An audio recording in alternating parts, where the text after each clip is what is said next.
زي ما قلنا قبل كده كتير طبعا الشباب هم أصعب اللي في المرحلة دي في البلد دي. إرضاء الشباب بيبقى صعب، إغضابه سهل جدا.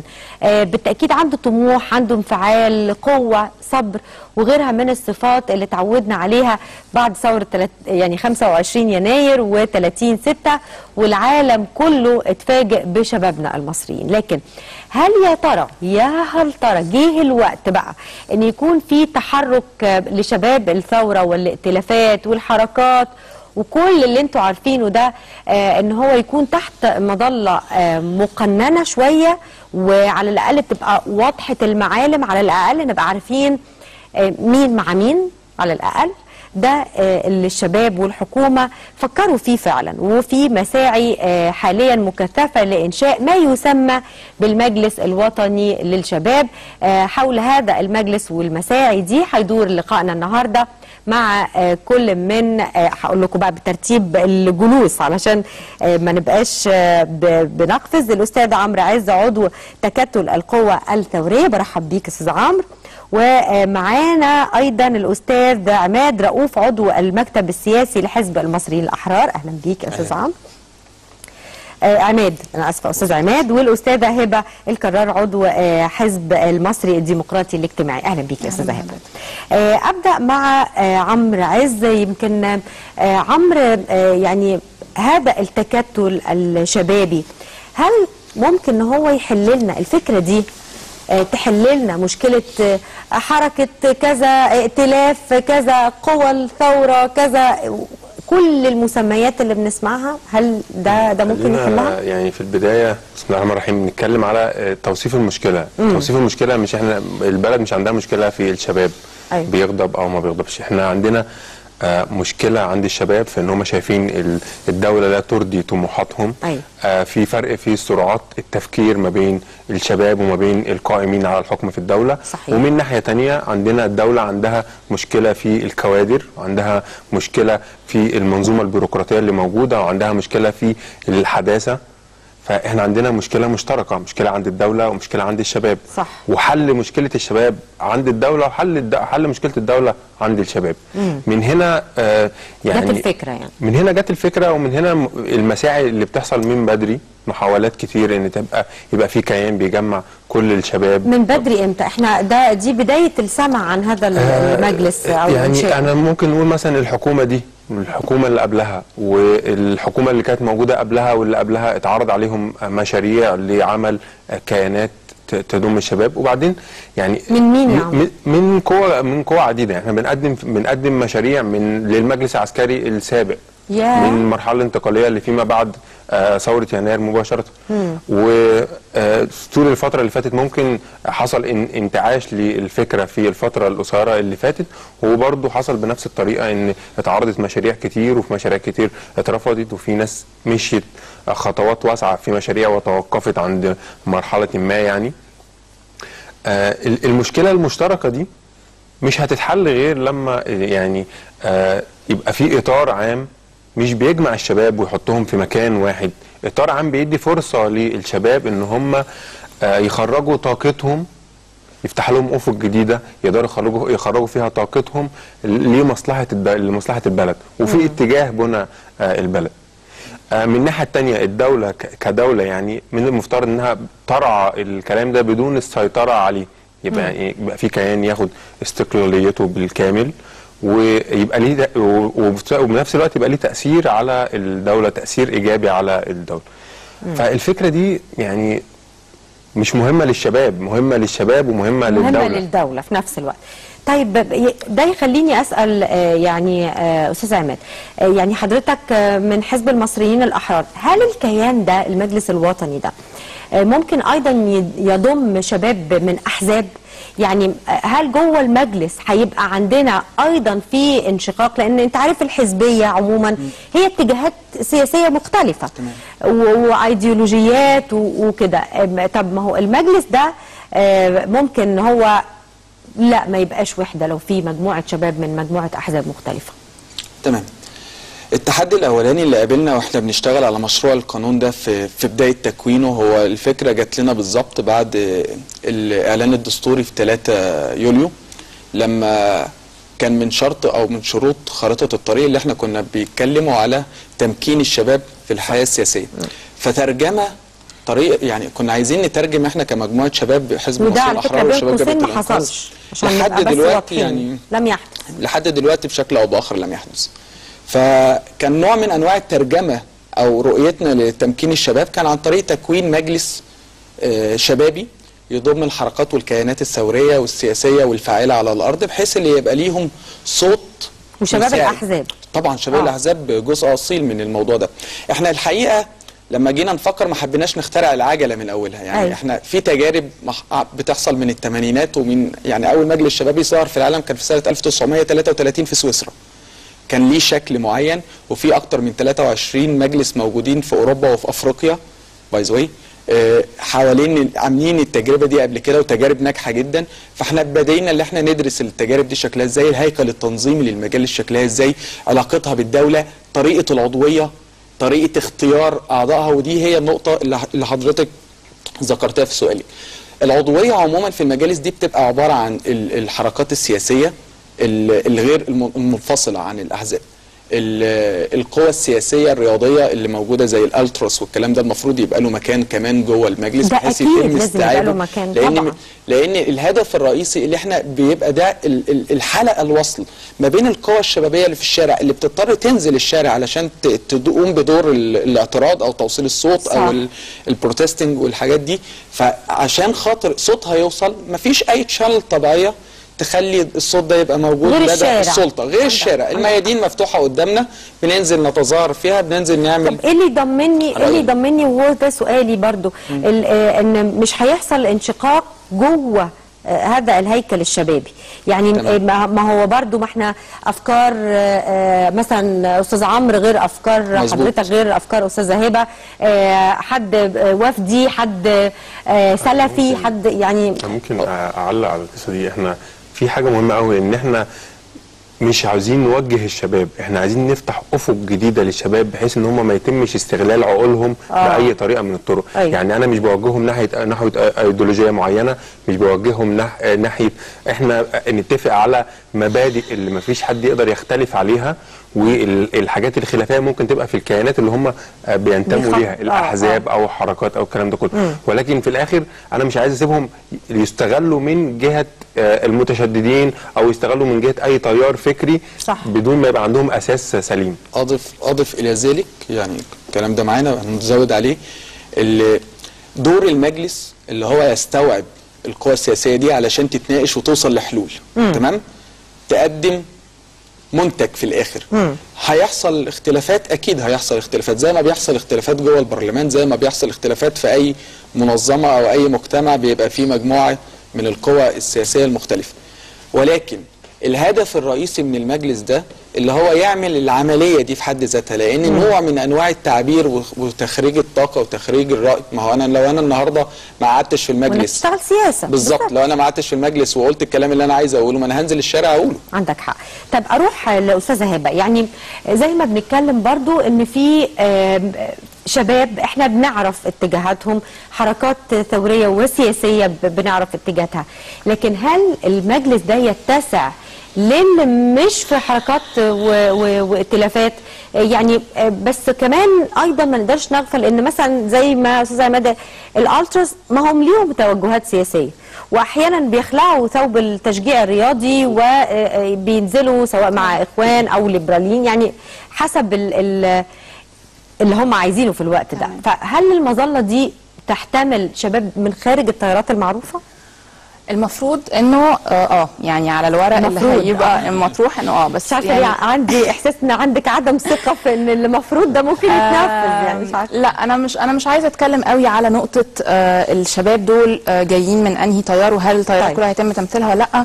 انا عايزه اكتر اتكلم عن نوعيه الشباب، لانه انا من الحزب المصري الديمقراطي الاجتماعي، واحنا يعني الاطروحه اللي كنا رايحين بيها الاجتماع اول امبارح مع دكتور زياد هي كان على قائمتها هي فكره التاهيل.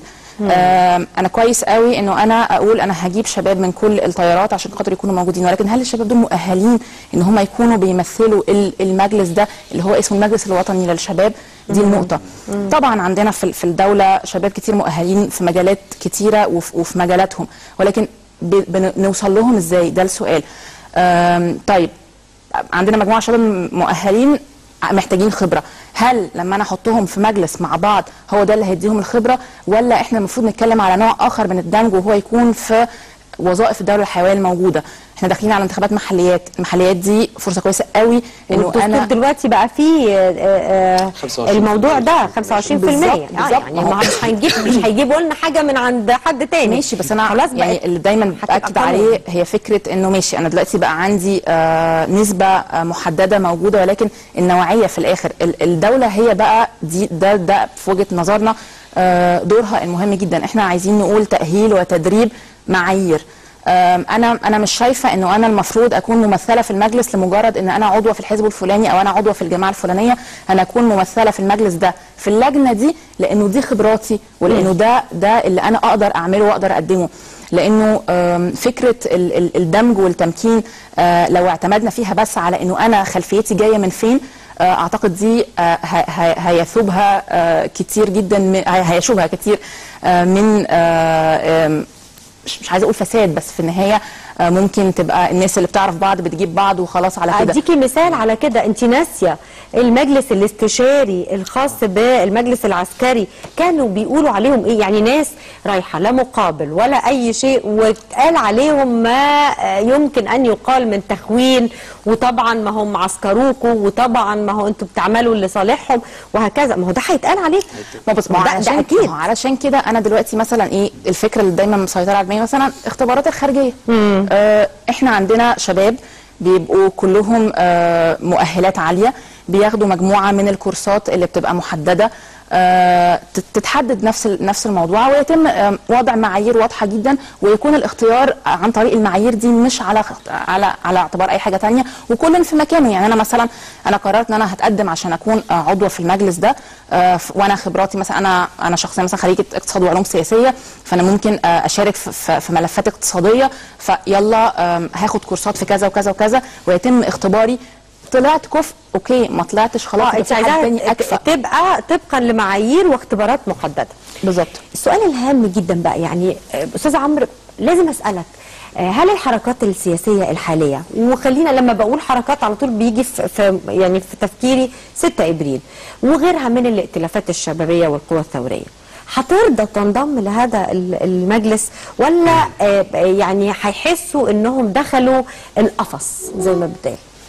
يعني مش دي وجهة نظر برضو؟ أول نقطة، يعني أول علامة من علامات النجاح للمجلس ده في إنه يبقى عنده الاستطاعة إنه هو يقدم فرصة لكل الناس دي إنها تبقى موجودة جواه، يقدم حاجة جادة، يقدم لهم الحافز إن هم يبقوا موجودين جوه المجلس والمكان المناسب جوه الكيان ده. يعني كنا بنتكلم على الكفاءة وبنتكلم على يعني الخبرات، فاحنا برضو بنتكلم على ان ممكن هبه تكون بتتكلم على قيادات المجلس، لكن احنا بنتكلم ان المجلس، اعضاء المجلس او الناس اللي المجلس هيهتم بيهم، اللي هو هيبقى قائم على تاهيلهم وتدريبهم ومحاولات، او يعني يبقى بيقدم مشاريع لدمجهم في مؤسسات الدوله، هيبقى بيقدم مشاريع اصلاحيه في مجالات فيما يخص البلد. يعني احنا عندنا شباب، والشباب ابدعوا في 25 يناير صح، وطلعوا يعني حاجات ما كانش حد يتوقعها منهم، فجروا طاقات ما كانش حد شايفها اصلا فيهم. مظبوط. فعمل مجال لان هم يفجروا طاقاتهم دي بشكل ايجابي وبشكل فعال. اعتقد ان ده يبقى عامل جذب للشباب الجاد اللي عايز يعني فعلا يعمل حاجه حقيقيه للبلد. اللي انت بتقوله ده اللي هي المدينه الفاضله، اليوتوبيا كده. انا بسالك بقى، هل حركه زي مثلا كمثال وليس للحصر ان عندنا حركات سياسيه ثانيه 6 ابريل ترضى تنضم لهذا المجلس؟ يعني ده هيترتب على شكل المجلس هيبقى عامل ازاي. يعني خلينا احنا دلوقتي بنتكلم على ممكن الناس تعارض فكره المجلس دلوقتي. أيوة. او تأيدها. أيوة. انا ببقى شايف الاثنين يعني انا مش مع الاثنين، انا مع ان هو انتوا لسه نحكم شفتوا على حاجه التجربه. عشان ترفضوها او تقبلوها؟ انا حد صحفي بيكلمني بيقول لي ان ده انا كلمت حد من الحركه الفلانيه وقال لي ان هم معترضين. قلت لهم معترضين على ايه؟ هو لسه في حاجه يعني اساسا؟ احنا اصلا لسه ما طلعناش الورق، او الورق موجود ولسه يعني بنعمل عليه، بندخل عليه تعديلات. فالناس هتحكم على التجربه قبل ما تبدا، دي حاجه هتبقى صعبه قوي. قدره المجلس على احتواء المجموعات الشبابيه الناشطه اللي موجوده في الشارع. وبالمناسبه يعني النشطه قبل 25 يناير كانوا يعني بالعشرات، لكن العشرات دول كان عندهم فرصه ان هم بيشتغلوا في جو هادي، فبيقدروا ان هم يتثقفوا، وبيقدروا ان هم يقروا كتب، بيتفرجوا على يعني حاجات تثقيفيه.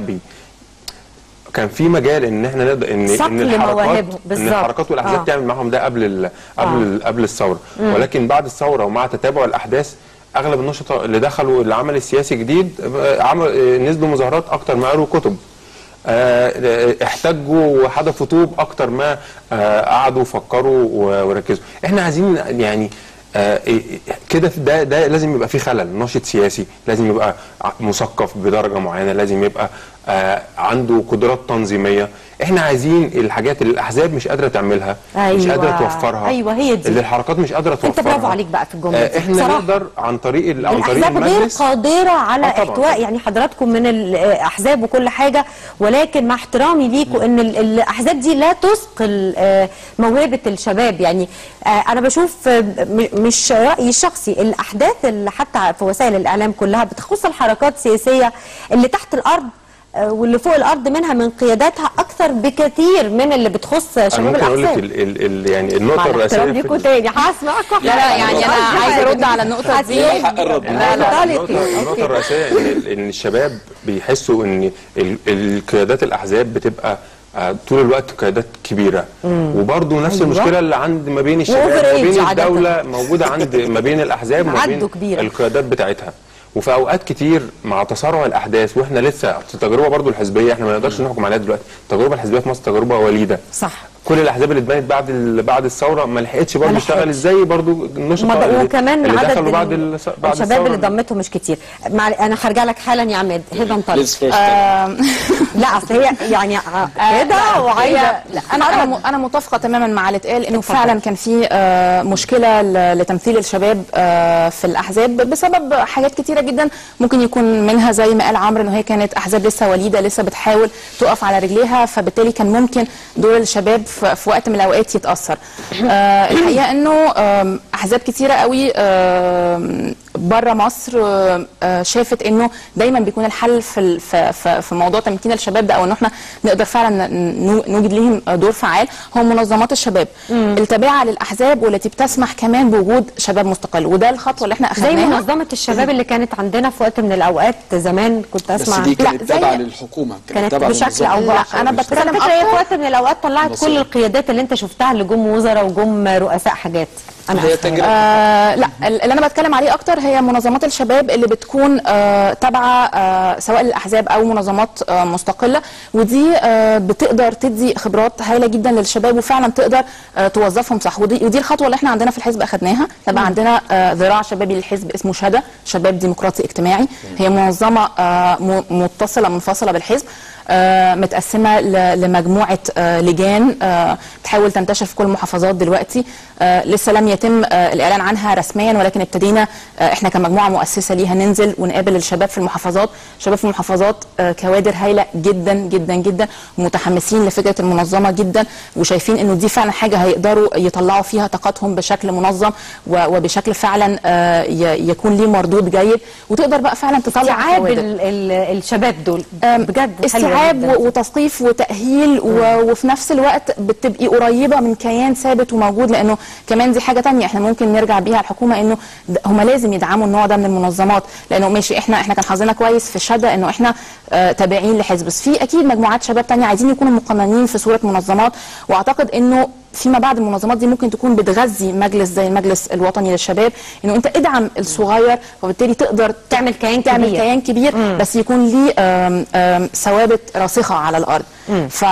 فعشان كده حبيت ازود بس على نقطه الاحزاب طبعا كان فيها مشكله لتواجد الشباب فيها، ولكن منظمات الشباب التابعه للاحزاب اعتقد هتحل ده. اتفضل يا عماد. تمام. ما ينفعش نتكلم على تمكين الشباب جوه الدوله او دمج الشباب في الدوله وهم مش ممكنين جوه احزابهم. انا بتكلم على شباب الاحزاب. أيوة. ده الاساس. لو انا شفنا التصادمات دي على، يعني انا اسفه طبعا لان مش ممثل عندنا في البرنامج، ولكن شفنا ده من خلال شباب حزب الدستور بالظبط. في وقت من الاوقات لما سحب الثقه من القيادات، وكانت ازمه كبيره يعني تم تداولها اعلاميا بشده. تمام. انا كحزب المصريين الاحرار عندي ايمان راسخ بالشباب، ما عنديش القيادات الاوفر ايدج اللي انت اتكلمتوا عليها.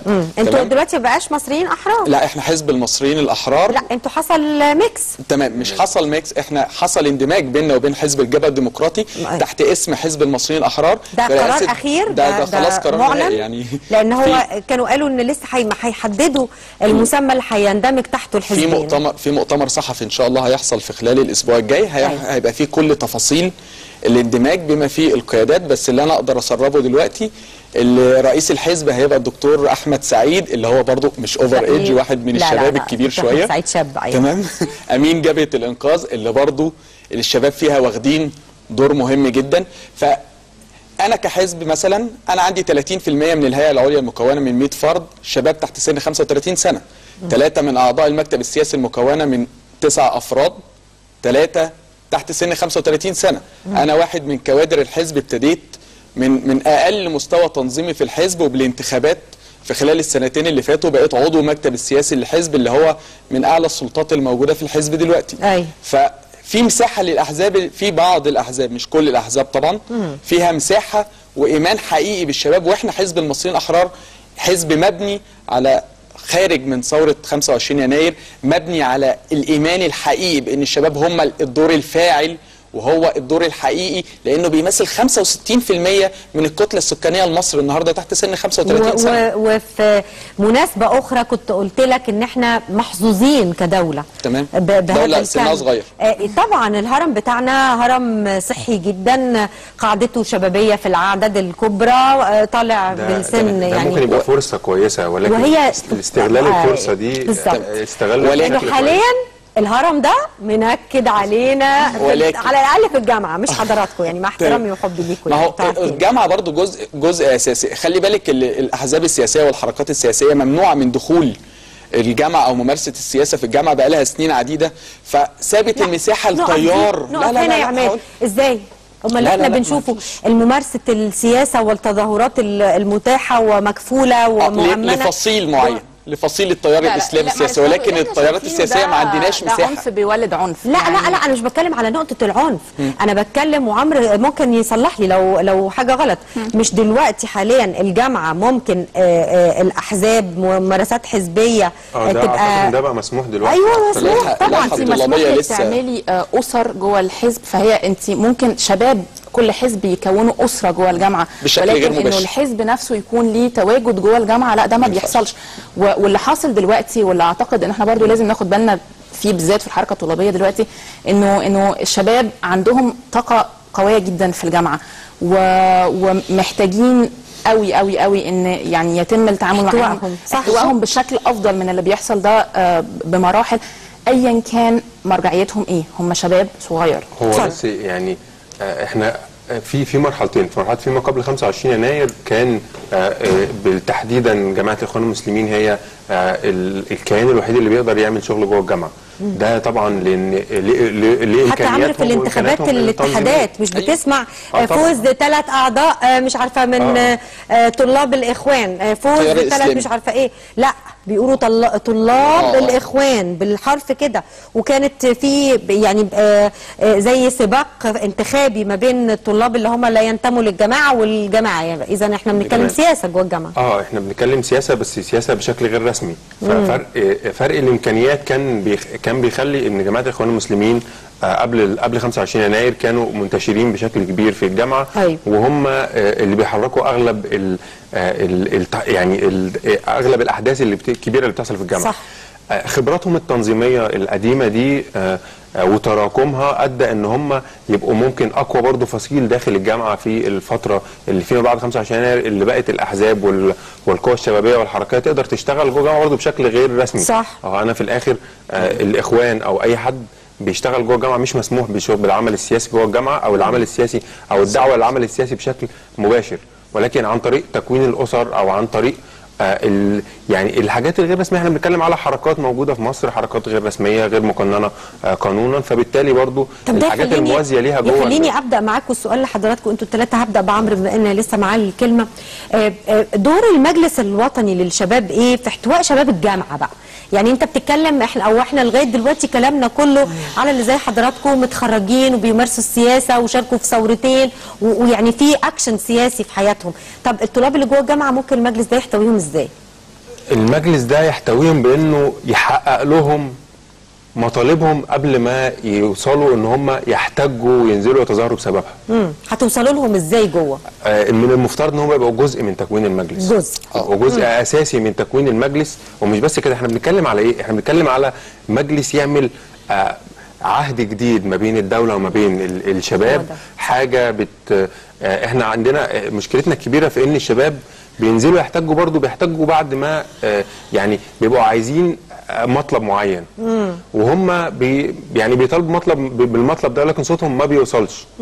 وده بيؤدي ان هم لما بيطلبوا وصوتهم بيوصل بيكون وصل متاخر او بيكون الوقت فات على تحقيق المطلب ده، فبالتالي بتحصل حاله استنفار عندهم. صحيح. بتحصل معاهم حاله عمرو قال ان هم لازم يبقوا جزء اصيل من المجلس. هو حسب الهيكل التنظيمي للمجلس المفروض رؤساء اتحادات الطلاب هم ممثلين بكياناتهم باسمائهم، وهم صوت الطلبه جوه المجلس. ولكن احنا نرى ان الفرصه الحقيقيه لينا جوه الجامعه اللي احنا نحارب التطرف، عنف مش بعنف، لا، نحارب بفكر مضاد قدامه. فكر الدولة المدنية، فكر مصر الحديثة، فكر المستقبل، فكر المشروعات اللي احنا نبتدي نتحرك بيها، ازاي نتحرك بالعجلة لقدام، نطلع بالبلد لقدام، مش نقعد ندخل في صراعات وهمية تضيع وقت وتضيع ومجهود وتخريب منشآت وكل القصة دي كلها. فهو دور المجلس الوطني اللي هو يوجد فكر جديد، مش المجلس الوطني بس، كمان شباب الأحزاب، كمان شباب الحركات السياسية،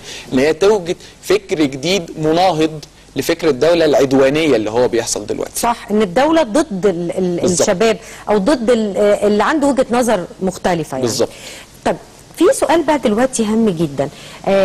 طبعا حضراتكم عارفين ان المجلس ده كان فيه اقتراح وقت وضع الدستور لما نلغي مجلس الشعب. سوري انا اسفه. الشعب اللي هنلغي لما نلغي مجلس الشورى. تعالوا نلغي مجلس الشعب. مجلس النواب ومجلس النواب. ايوه طبعا كويس. لما نلغي مجلس الشورى ان يبقى عندنا مجلس شبابي. هل المجلس ده يبقى في الخطة الخمسية أو السباعية أو العشرية، ولا إن شاء الله في حياتنا كده يعني ممكن نشوفه قريبا؟ انتوا فهمتوا ايه من دكتور زياد بهاء الدين؟ بصي، هو الحقيقه يعني الاجتماع بتاع دكتور زياد كان وليه اخترتوا دكتور زياد برضه؟ لا خلي بالك، يعني هو الانشيتيف جه من عنده. يعني هو مشكور، هو اللي دعانا، عمل المبادره بالظبط. عمل مبادره ورجع لكياناتنا سواء الجامعات او الاحزاب، وهم رشحوا اسماء واحنا رحنا قابلناه. الاجتماع ليه دكتور زياد؟ علشان خاطر مبدئيا هو كان عاوز يعمل لنا عرض اقتصادي في الاول. هو دلوقتي ده الملف اللي هو مهتم بيه، وهو كان هو ده نائب رئيس الوزراء للاقتصاديه. يعني ده ملفه، يعني ده ملفه. مش انا مش بتكلم على الشباب، بتكلم على الاقتصاد، ده ملفه. فبالتالي هو كان حابب انه الشباب كمان يكونوا على نفس الارض اللي هو واقف عليها، ويبقوا عارفين المشاكل بالظبط فين، ونبتدي نتناقش في الحلول. يعني هو حتى كلامه كان سهل وبسيط، انه احنا ممكن نختلف في الحلول، ولكن على الأقل عشان نبتدي نحل نعرف المشاكل الحقيقية ايه. وهو كان محضر عرض باوربوينت برزنتيشن فيها كل التفاصيل وفيها بعض الحلول المقترحة اللي كان عاوز يناقشها مع الشباب. ده كان على أجندة الاجتماع، ولكن الكلام اتجه أكتر للمشاركة السياسية. فهو يعني تواصل معانا في الموضوع ده وقال لنا اعرضوا اللي انتوا عاوزينه، وانا هكون صوتكم اللي يوصل المشروع بتاعكم. أيوة. وعشان كده في الاجتماع بتاع الاسبوع الجاي المفروض الاجتماع هيكون مقسوم من شقين، انه احنا نقدم مشروعنا اللي احنا عايزين نعمل بيه سواء المجلس، او هنشوف ممكن ده يتطور في انهي اتجاه، لان احنا النهارده برضو في مجموعه عندها اجتماع في مقر الوزاره عند الدكتور زياد. هنقعد نناقش تاني مره تانيه عشان الاسبوع اللي جاي نقابل دكتور زياد، وفي نفس الوقت دكتور زياد هيعمل لنا العرض اللي كان المفروض يتعمل الاسبوع اللي فات، علشان خاطر مهم قوي انه لو احنا قلنا مشاركه سياسيه للشباب ان هم يكونوا كمان واخدين في اعتبارهم البعد الاقتصادي، فلذلك دعا دكتور زياد للاجتماع ده. لازم ارجع تاني واقول هيخونوكوا يا عمرو، هيقولوا ان ده مجلس وطني يعني تابع للدوله، هيرجعوا يقولوا طبعا ما هو انتوا شربتوا شاي بالياسمين ورايحين المجلس الوطني. انا بقول لك كل الحاجات اللي هتسمعها في الشارع ومن الحركات حتى اللي بتنتمي اليها او اللي مؤسسها، يعني ممكن تبقى مؤسس دي بنفسك وتقول لهم يا جماعه ايه رايكم نعمل كذا، يقول لك انت رحت المشوار ده وصف دقيق يعني بوصف لك شاي بالياسمين. انت يعني لو نزل نبي من السماء وعمل حاجه هيحصل عليه مزايدات. صحيح. يعني اكيد ان مش كل الناس هتتفق على حاجه. انا مهتم اكتر بان التجربه بتاعتنا دي تبقى تجربه جاده تقدم حاجه محترمه للبلد. ابعد من كده بخطوه، لو انا هبص للمزايدات ودول انتوا بقيتوا تبع الدوله او شربتوا شاي بالياسمين او انتوا بقيتوا خونه وعملاء او انتوا، الكلام ده مش هيخلص، مش هينتهي، هيفضل مستمر وبيحصل حتى من غير مجلس، والتجربه هي اللي ممكن تقفل الكلام ده كله. يعني التجربه الجاده اللي تقدم نماذج محترمه. يعني انا بتخيل كده ان المجلس الوطني للشباب دوت يطلع لنا مجموعه وزراء مثلا خلال 5-6 سنين، ان يبقى في منه مثلا بعد فتره رئيس مجلس وزراء مثلا شاب عنده 35-40 سنه. تبقى يعني احنا متوقعين ومتفائلين خير، واتمنى ان الناس ما تحكمش على التجربه الا بعد ما نشوفها وبعد ما نشوف النتائج بتاعتها. بمناسبه الاجتماع مع الدكتور زياد، انا قعدت حوالي 20 اجتماع بخصوص تمكين الشباب، وانا يعني مهتم بالموضوع من بدري. في الوزاره دي ولا الوزاره دي ولا في وزارات كتير وفي مؤسسه الرئاسه. ولكن دكتور زياد بيقدم لنا حاجه مختلفه. مؤسسه الرئاسه الحاليه ولا السابقه؟ الحاليه. انا بتكلم على الوقت الحالي يعني. دكتور زياد قدم لنا حاجه مختلفه، ان هو الخطوه اللي كل حد كان بيجي لحد عندها ويقف، فكره العرض على مجلس الوزراء. ايوه. فكره عرض المشروع على مجلس الوزراء واقرار القانون اللي ينشئ المجلس ده. هو وعدنا ان هو هيسعى ان ده يحصل في وقت قريب جدا، وده يخلينا نشتغل بسرعه على استكمال الملامح النهائيه للمشروع. واحنا انا طلبت منه في الجلسه ان احنا نعرض المشروع القانون على مجلس الوزراء. احنا نبقى اقدر على الدفاع عن المشروع بتاعنا، واقدر على حل اللوغاريتمات اللي ممكن تبقى او الاسئله اللي ممكن تبقى عند الساده الوزراء، ونقدر ان احنا نقنعهم بمشروعنا اكتر من اي حد تاني. حلقه وصل. طب عماد، طب ما هو كده الحركات اللي في الشارع حاليا اللي ليها ارضيه في الشارع، تكتل ثوري 6 ابريل بقى وكل انكلودنج الالتراس طبعا بكل حاجه دي، هتبقى اذا تم اقرار هذا القانون في مخيلتكم كده هتبقى حركات خارجه على القانون، حركات خارج اطار الدوله او خارج اطار القانون وتجرم، ولا؟ طيب احنا مش بنقنن الحركات دي، تمام؟ الحركات دي حركات شرعيه بوجودها الثوري موجوده مش محتاجه قانون، مش محتاجه يعني محتاجه اي حق تنظيم الجماعات وحق تنظيم المنظمات، ده حق يكفله الدستور والمنظمات والمواثيق اللي احنا ماضيين عليها لحقوق الانسان، فده حق لا يمكن الاقتراب منه باي حال من الاحوال، تمام؟ ولكن المشاركه في صناعه القرار، هل هم هيبقوا جزء منه ولا لا؟ ده هو ده السؤال. صحيح. هل هم يسعوا اللي هم يبقوا يعني جزء من نظام الحكم مستقلين عنه ولكن عارفين ازاي ياخدوا قرار؟ يعني مثلا لما نيجي نتكلم على تمكين الشباب اقتصاديا مثلا، احنا مثلا عندنا مشروع بنتكلم فيه على الفوائد وعلى القروض الميسره لصغار المشاريع، بالظبط لصغار المستثمرين. هل هم هيبقوا جزء من صناعه القانون ده؟ هل لما نيجي نتكلم بعد كده على تشريع خاص بالشباب وليكن لا مش بالشباب بس، اي حاجه، انتوا لازم يبقى لكم كلمه في كل القوانين اللي هتطلع لنا في الفتره اللي جايه. بالظبط. هل هم هيبقوا جزء من الموضوع ده ولا هيحبوا ياخدوا الشانل الطبيعي علشان يدخلوا البرلمان بالصعوبات اللي قدام اي حد من الشباب عشان يوصل البرلمان في ظل النظام الانتخابي اللي احنا لحد دلوقتي لسه مش عارفينه؟ صح. تمام. ففي قدامهم بوابه سحريه مفتوحه لهم علشان خاطر يبقوا جزء من صناعه القرار، او حتى يبدوا الراي في القرارات والحاجات والمشاريع اللي بتعملها الحكومه او البرلمان. اللي حابب يشتغل اهلا بيه، والبلد موجوده وهنبني مع بعض. اللي مش حابب وعايز يفضل بعيد اتس اون هيم، يعني دي حاجه راجعه له هو شخصيا. تعليقك ايه برضه يا هبه؟ يعني مش مختلفه كتير عن اللي اتقال. احنا كده كده مش هنكون في موقف ان احنا نجرم او نوقف اي حاجه، بالعكس احنا اللي احنا ممكن نعمله ان احنا نسهل التقنين ليهم. يعني زي ما انا ذكرت من شويه ان في منظمات شباب احنا ممكن نبتدي نناقش قوانين تتحط في قانون المجتمع المدني وتاسيس المنظمات الغير هادفه للربح، انه احنا ازاي نسهل منظمات الشباب ان هي فعلا تكون موجوده ومقننه ويبقى ليها فعلا تواجد ومقرات والشباب يقدروا يشتغلوا فيها بشانلز واضحه. لانه في نقطه كمان مهمه قوي تتقال في الحته دي، انه الحركات بقى كتير قوي والجماعات تكتلات والتكتلات يعني كل 2 3 بيتخانقوا مع بعض بيروحوا يعملوا لهم مجموعه. هل انا دول بقى هعترف بيهم ان هم دول المجموعه اللي المفروض تيجي وتكون ممثله؟ هنفضل بنلف وندور في نفس الدايره.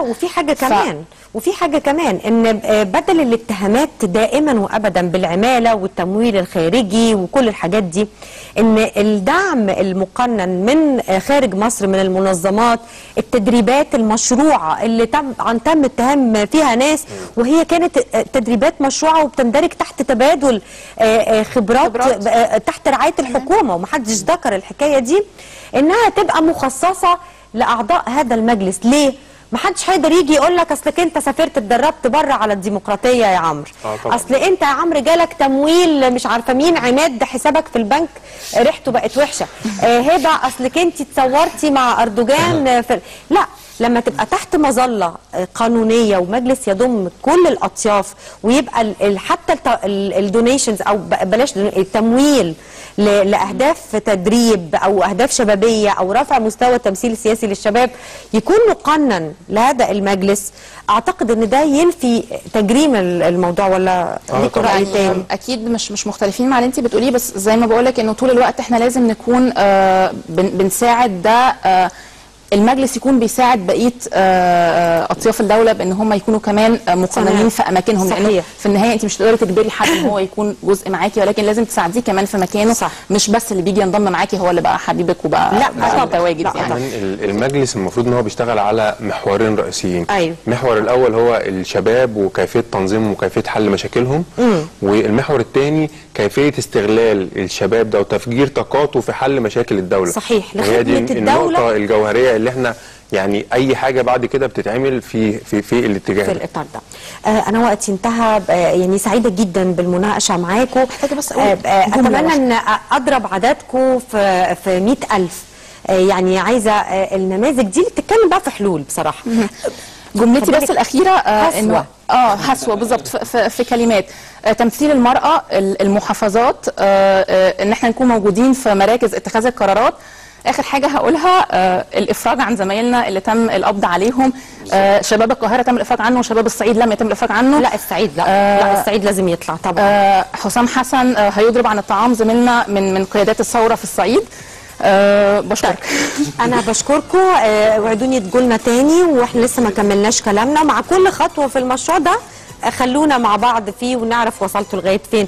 بوجه لكم كل الشكر استاذ عماد رؤوف عضو المكتب السياسي لحزب المصريين الاحرار، استاذ عمرو عزه عضو تكتل القوى الثوريه، وختامه مسك طبعا مع هبه الكرار عضو حزب المصري الديمقراطي الاجتماعي. بشكرك يا هبه، بشكرك يا عماد، بشكرك يا